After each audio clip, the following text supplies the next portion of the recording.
Hello, everybody. Merry Christmas. Hope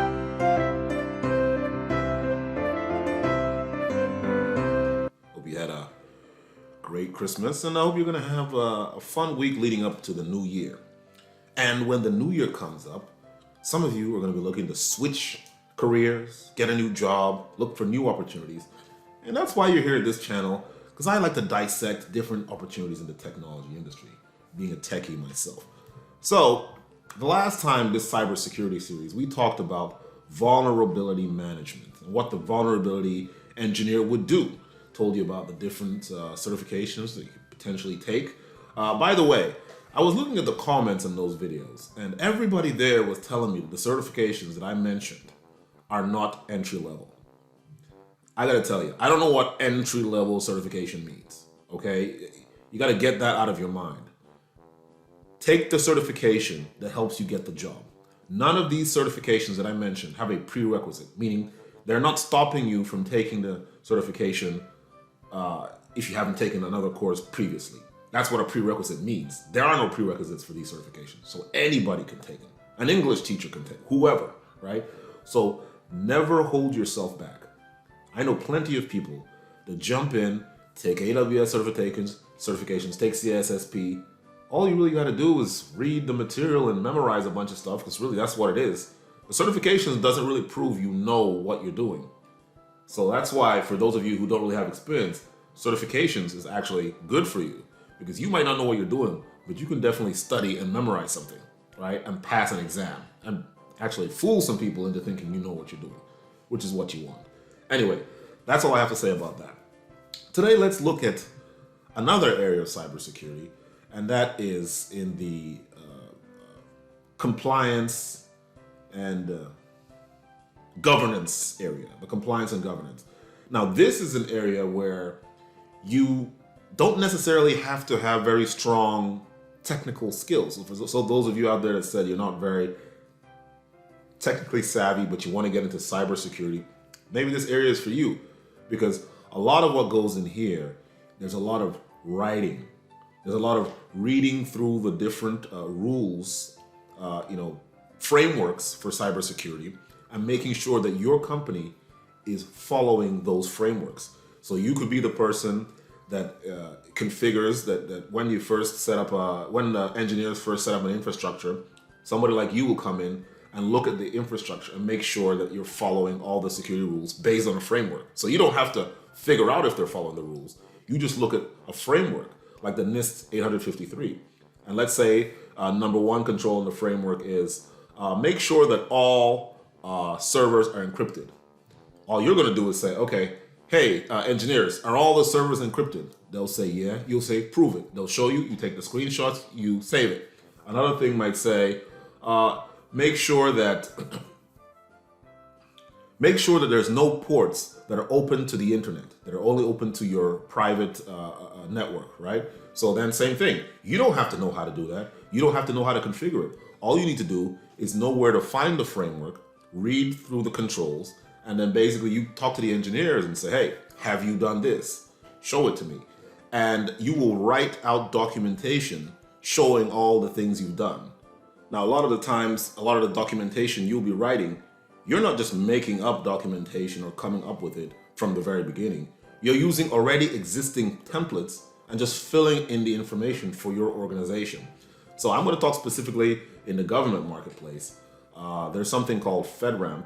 It is a structure, a security compliance structure for cloud, right? It shows that your infrastructure in the cloud has gone through certain security controls that allows you to be FedRAMP compliant. And there's like different tiers. There's like FedRAMP moderate, which has like maybe 100 controls or something like that. I'm just guessing. I don't know the exact number. And then there's FedRAMP high, where you've satisfied over like 200 controls, something like that.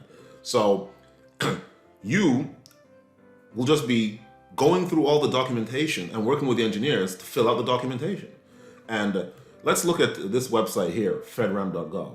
You can see they have a bunch of templates that somebody like you would be helping fill out. You have a plan of action and milestones template.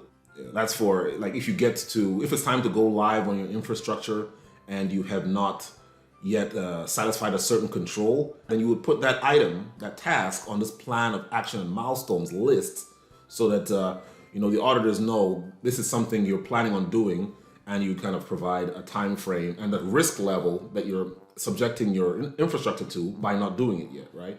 So there's the whole FedRAMP package. You can look through that.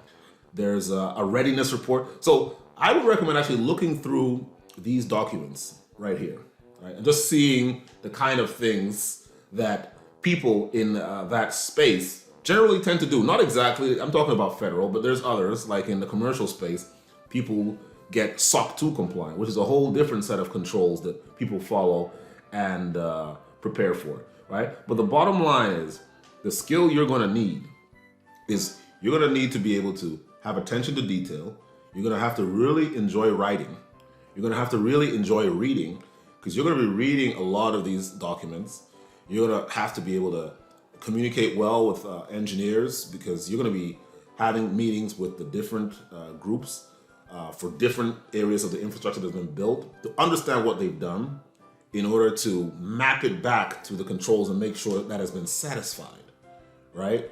And this is like an iterative process. You're gonna have to be doing this consistently. So one certification that I think would be good to get started in this, specifically I would say in the federal marketplace, because the Security Assessment Authorization Certification. So this one, like I said, it's gonna give you an idea, because when you're trying to get into these industries, you wanna quickly start to understand what's happening in the industry. What better way to do it than to take a certification that will, first of all, give you that sort of badge showing that you kind of know it, but also give you a lot of knowledge about that area that you're looking to get into. And the Security Assessment Authorization Certification, I think it's a good way to learn about compliance and governance in the federal government. And if that's an area you're looking to get into, I would recommend it. It's not going to be everything you're going to do, but it's a good start to start your knowledge and start you understanding that there is a path for you, even if you're not technical. And this is the path. Now, now if you want to look on Indeed for certain jobs that sort of fit a lot of these roles, I've noticed that a lot of the ISO jobs, information security officer jobs, look through those and look at some of the sort of requirements, but never underestimate yourself. You might see a bunch of stuff that they say and you're like, well, I don't have this. Never underestimate yourself. I have worked in companies where I have put out ads like this as well. A lot of the things they put out are kind of unrealistic. A ton of skills they ask for, they're never going to really get all of that. I've told you the main skills you really will need in this space.